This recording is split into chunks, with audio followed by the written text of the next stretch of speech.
español.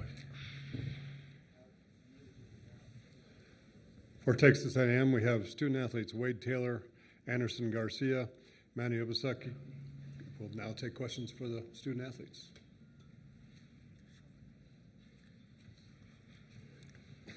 Andy, this one's for you. Michigan's got two really tall guys. You guys have played your fair share of tall players this season. How do you feel like you guys have fared against the taller guys y'all have gone against, and what have you seen from this duo particularly for Michigan? I mean, I feel like we had a good plan, you know, coming for like this game, and we just gotta follow whatever the coach are telling us to do, and I feel like we're gonna do a good job playing against those talented players.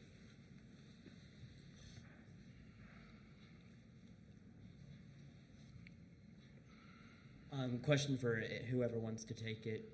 Michigan, they're offensively, they have, statistically a lot of turnovers. Y'all strong defensive team. Kind of, what do you think y'all can capitalize off of that, and kind of what does that look like?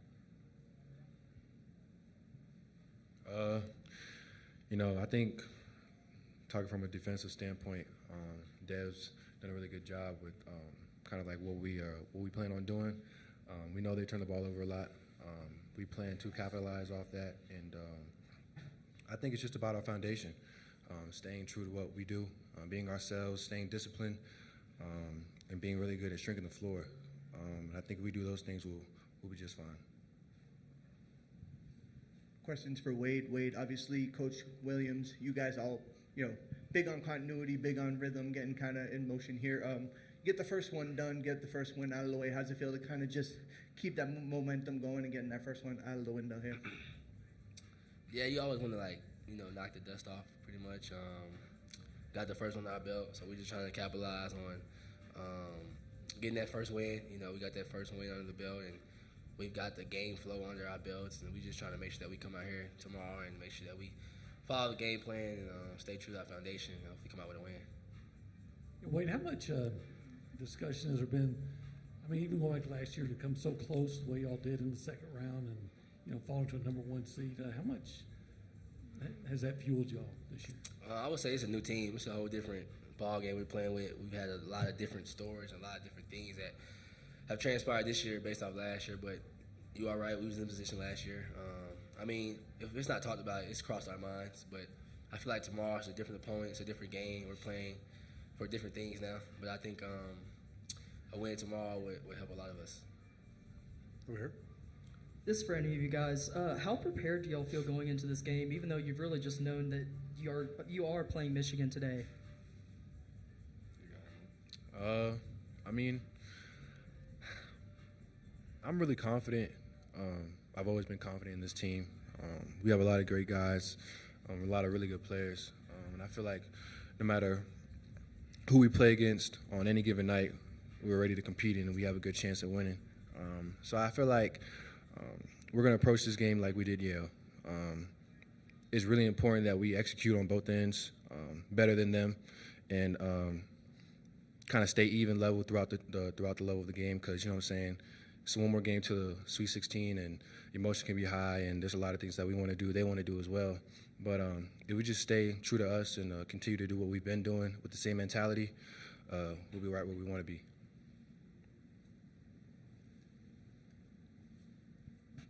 Wade, you guys have quite a few common opponents this season. Even though it's been a short amount of time that y'all have had already just to prepare for Michigan specifically, have y'all looked at the common teams that y'all have played this season so far? Or? What you mean by that? Like y'all played like several of the same teams. Like they've played Oregon and Rutgers and Purdue and Oklahoma and Arkansas. Like when y'all looked at maybe some film, have y'all watched those games since y'all have played the same teams? Oh yeah, I think our coaching staff does a little bit of that. They have a pretty good plan that we plan on executing. Yeah, we play a couple of opponents the same as they have, but gonna try to take bits and pieces of what we think can help us be successful, to make sure that we kind of give them a rough day. Other questions? Over here. Wade, for all that you've accomplished individually, I'm curious, what continues to motivate you as you look to extend your career? I would say these guys I'm sitting with up here.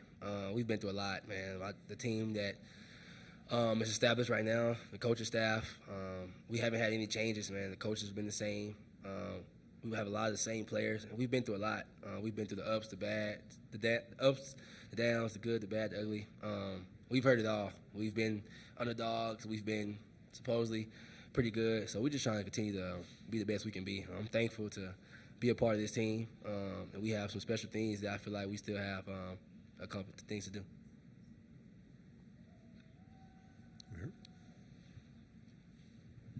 All right, Wade, so I'm going to follow up on that. You mentioned you guys have had to overcome a lot. What do you think is the biggest thing this team has had to overcome up to this point? I would just say failing the same test. We've had a couple games this year where we lost because we didn't follow the recipe, and we knew what the recipe was, and we just didn't execute it the way we needed to. So I think that's probably the biggest thing, man, just sticking to our foundation, doing the things that we know translates to winning. Because when we know and we have evidence that when we do those things that we come out victorious. Question for Manny. We had talked to Zurich in the locker room yesterday. You know, typically, I mean, he started for most of the year, came off the bench yesterday. Can you talk about the depth you guys played 10 deep and just how much talent you guys, whether it's starting, coming off the bench, and how you guys stay fresh and kind of benefit from that? Well, first things off, I mean, Zurich is an all-conference player.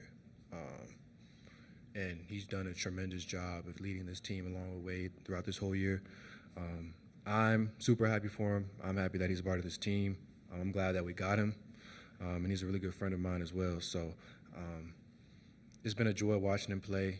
And, I mean, that goes to show you how talented we are as players.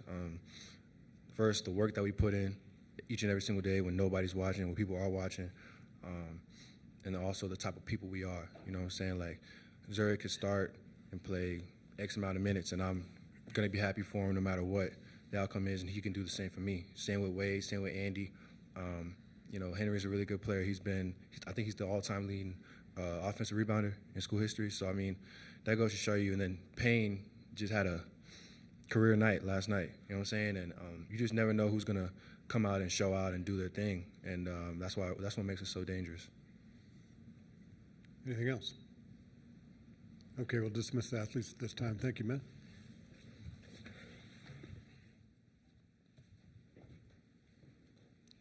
Coach Williams will be out shortly.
Texas A&M, we have head coach Buzz Williams. We'll just open up for questions for the coach.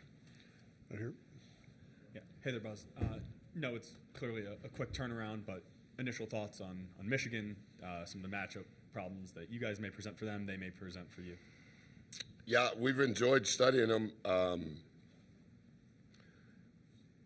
Most of us stayed to watch the game, and then when we all got back to the hotel, I didn't realize that we had played 6 common opponents, and so we kind of split some of that up just to kind of have some context on which would be the right way to begin to digest some of it. They've only played one team that plays our style defensively, so we've probably spent some more time on that since early this morning. I think the information we gave our team thus far today before practice was right. We'll get together again this evening. I've really enjoyed watching them play. I didn't realize they played as fast as they do. Somewhat familiar with their personnel. We played Florida Atlantic last year, so I remember 50.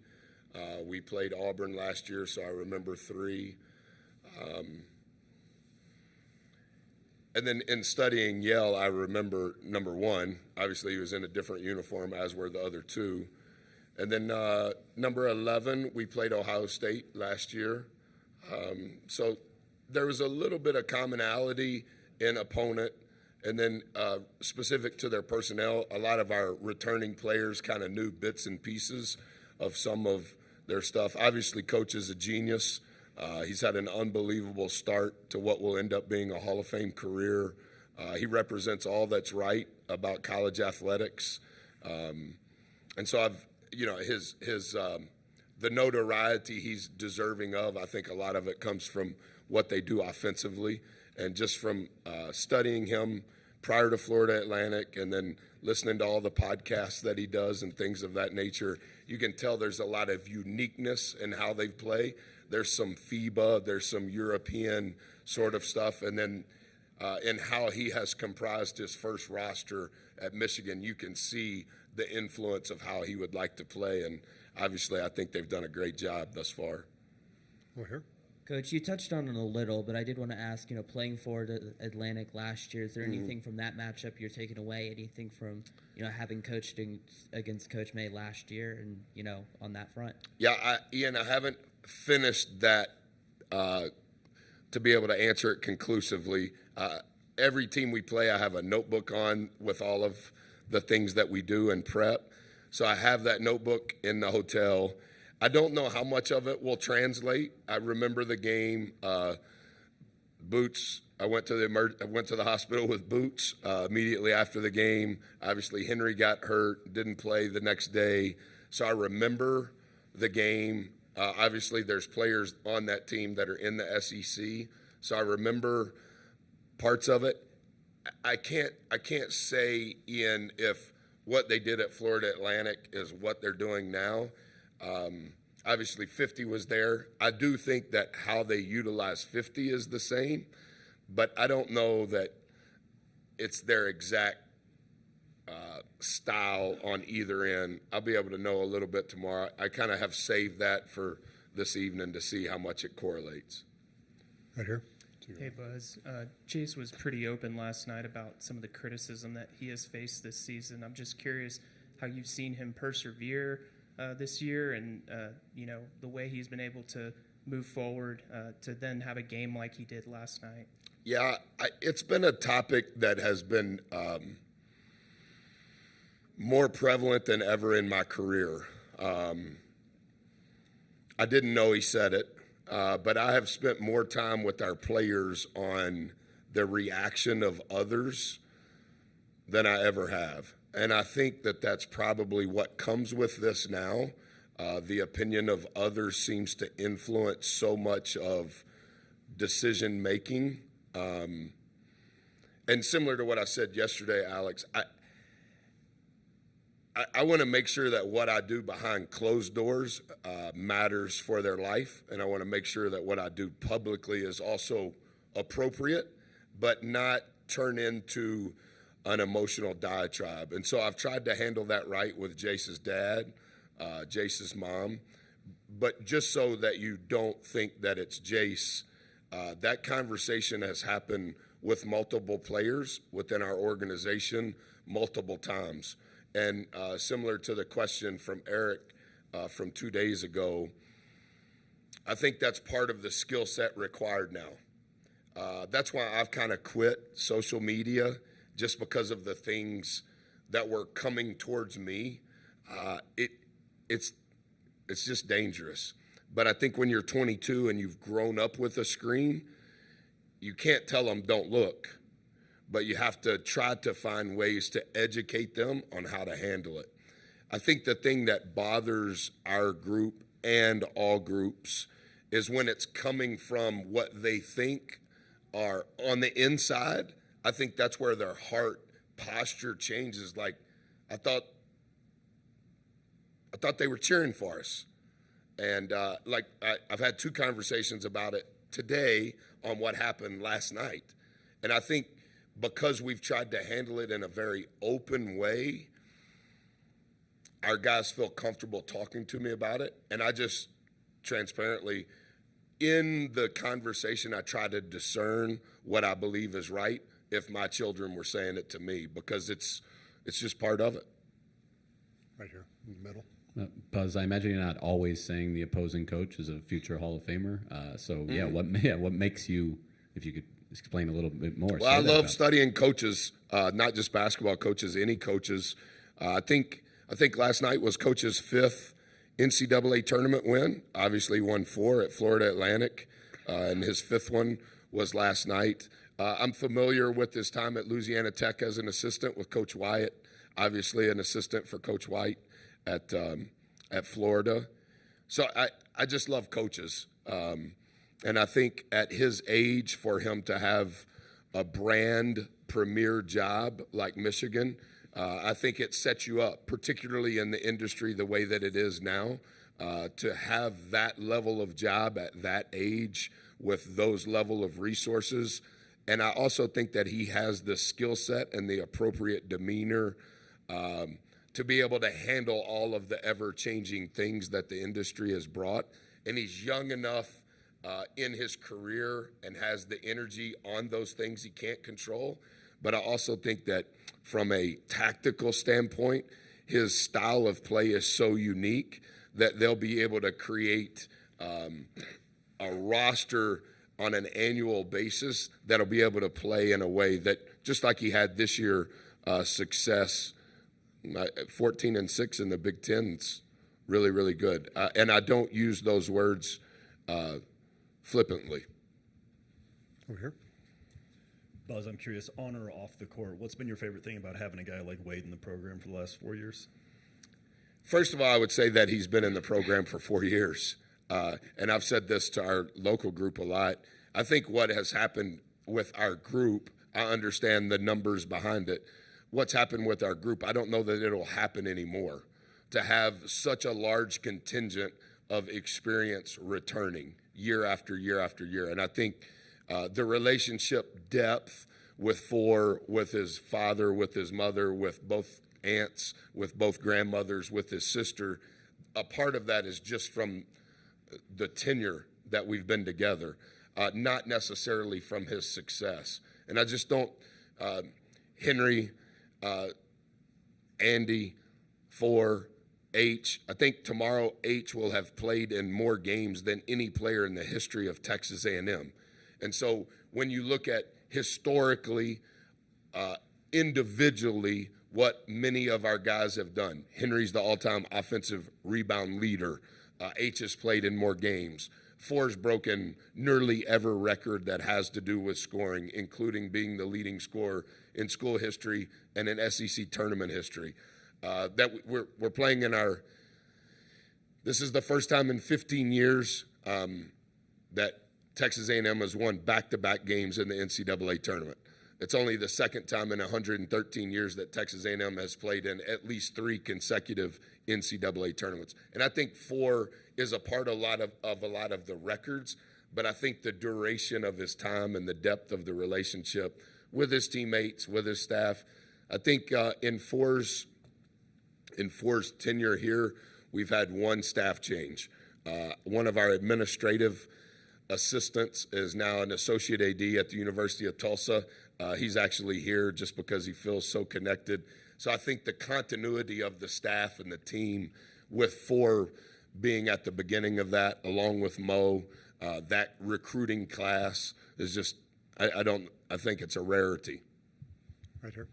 Hey Buzz, we had spoke to Zarek Phelps last night about coming off the bench and his willingness to do whatever it takes for the team. He's the guy who started all year, and I know you had said that who starts doesn't really matter. But can you talk about just the willingness and checking the ego of some of these players who are willing to come off the bench, and then on top of that, how valuable is the program to have like a Phelps or a Solo to come off the bench and be so good for you guys? Yeah, I don't think it's ever impacted Solo. I think Solo doesn't get the credit for the IQ that he has. I had a hard decision, and so I visited with our team 2 days before. We played Auburn on a Tuesday, and that was after a quick turnaround on a Saturday after a loss, which was our 4th in a row. So 2 days before was that Sunday after church. And I said, hey, guys, I'm gonna think about this, but I'm open to what thoughts that you have. We have 8 seniors on the team who, no matter what, they can't play in college. They can't enter the portal again or for the first time. So I would like to think through what's the best approach on who we should start. We can't start 8. We sent in a waiver, and the NCAA denied it. And so we decided that the 5 players that would start would be the 5 players that had the most experience with us. And so Zune did absolutely nothing wrong. He started every game other than UCF. Obviously, he didn't play that game. Then we beat Auburn. That was the first time in school history we'd ever beat a number 1 team. Not everybody is superstitious within the program, but we have some level of that. And then we won at LSU, starting that same group. So the superstition increased. So we just stuck with it. So Zoo's done nothing wrong. Gochi started a lot of games. Solo has started a lot of games. Jace has started a lot of games. H has started a lot of games. So that's kind of how it happened. But we were very open. I never said it to you guys just because starters really don't matter. We're going to play 10 guys, double-figure minutes. They all know that. And so I think the acceptance specifically to Zoo was he didn't have a problem. He wanted to honor those guys as well. Back there. Buzz, on a related note, 10 players who average more than 10 minutes a game. I'm curious how much of an advantage you feel like that is with a quick turnaround at elevation. Maybe. I think this will be Michigan's 5th game in 9 days. This will be our 2nd game in 9 days. Does that play a part? I don't know. Is elevation, once you've been somewhere 72 hours of altitude, does that still affect the oxygen to your blood from a scientific standpoint? I'm not sure. This is what I think. I think some of the elements that you could potentially apply in regular season, I think some of that goes away. Everybody understands when you get to this point that if you don't win, it's over. And I think that the resiliency and the resolve, that's why it's March Madness. And so I do think we've tried to have a roster as our tenure at A&M has unfolded after the pandemic. Rebounding has changed for us. It's created a niche for us. And we've also tried to figure out there's multiple teams in the SEC that are going to play 8 guys that don't have 13 guys on scholarship. Obviously, going forward, there's going to be 15 scholarships. And so every coach kind of has to make a decision from roster management, NIL resources, how are you going to do that? And we've just kind of felt like if we could ever get to the point where we could play more than 8, it potentially could help us handle injuries. We've had some injury problems. We had problems last year. Our starting center, who was maybe the 3rd or 4th best post player in the SEC, was suspended and never played as a senior. And so our 5th post player ended up starting every game. And we just didn't want to be in that position going into this year. And it's just kind of unfolded like that. And a part of that is we have three guys.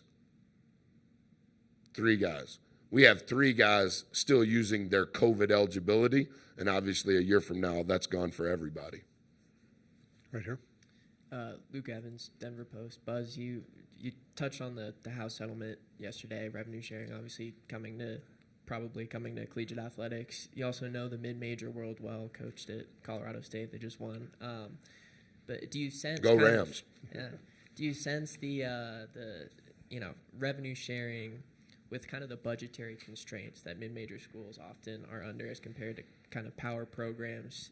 Do you sense it being able to level the playing field with what's going on in collegiate basketball right now, or do you think it'll kind of exacerbate, some of the gaps between teams? What are your thoughts on that concept? Great question. I have a lot of thoughts. I've studied it some. And what I would say is I think it will continue to create a wider gap.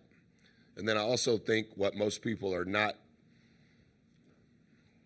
saying thus far is in that group that you're talking about, you'll even find more of a separation.